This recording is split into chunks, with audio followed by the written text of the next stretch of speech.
Hello, I'm Abby from Sutton Schoolswork. Welcome to our online Christmas assemblies. Each week we're going to think about a Bible character, their role in the Christmas story, and ask you a few questions.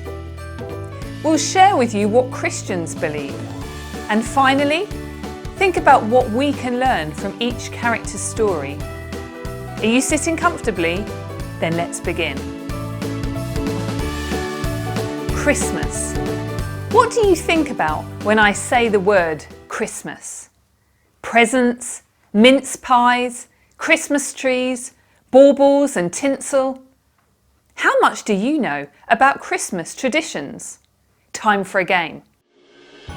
Which meat is traditionally eaten for Christmas dinner in the UK? A. Chicken, B. Turkey, or C. Pork?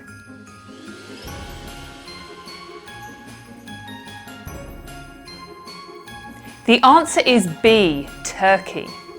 When did Christmas trees first appear in British homes? A. The 1700s, B. The 1800s, or C. The 1900s?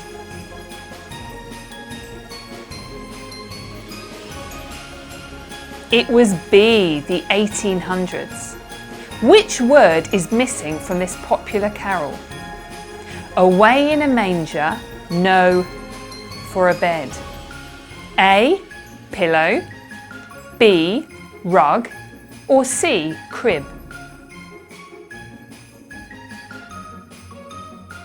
The missing word was C. Crib. What do children hang on the fireplace on Christmas Eve? A. Baubles, B. Snowflakes, or C. Stocking?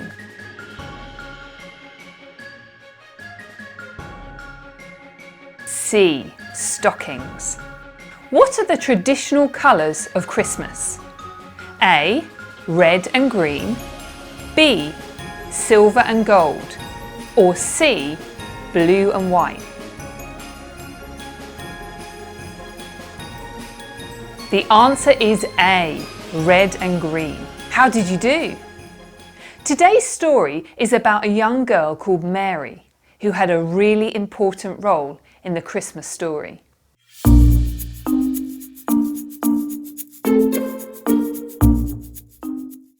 Can you hear it? Shh!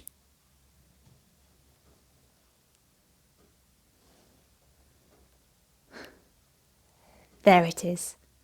Silence. I've always loved the sound of silence. When the noise goes away, I seem to hear things more clearly. Quiet messages from God, I like to call them.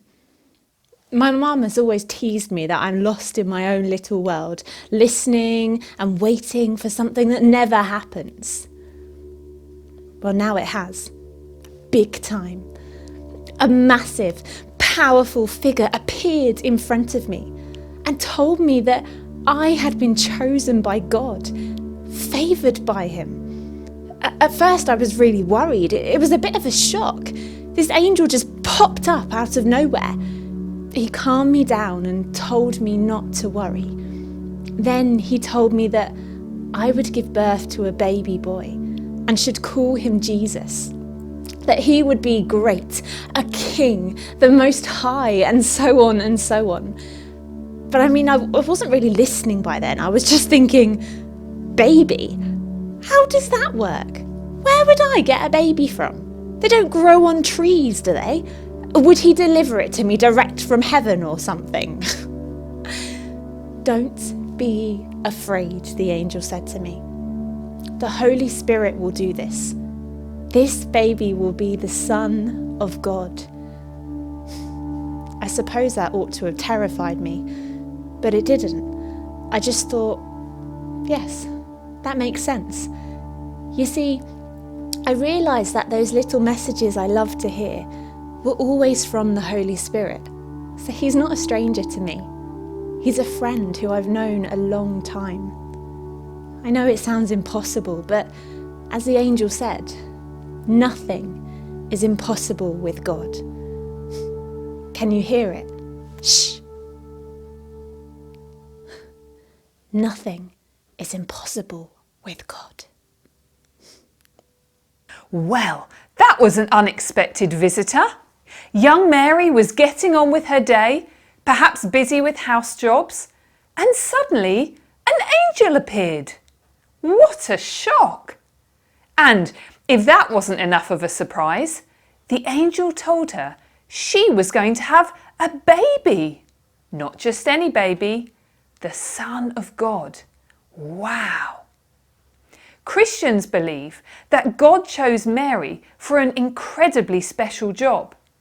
He chose Mary to be Jesus' mother. She was an ordinary young girl, but God gave her an extraordinary job. I'm sure Mary was surprised, but she agreed to be a part of God's plan. Question time. What did the angel say to Mary?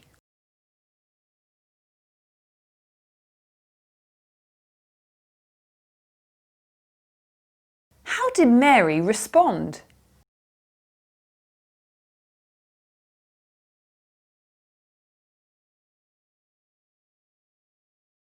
Why do you think Mary agreed to what the angel told her?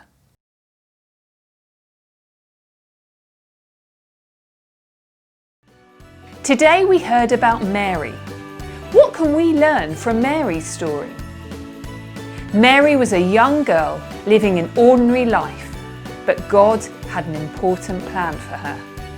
Whoever you are unique and your life has a purpose. Remember, no one is like you. Only you can be you. I wonder what you will do with your life. We hope you enjoyed our assembly today. Next week, we'll be finding out about the innkeeper who couldn't get a good night's sleep. Goodbye.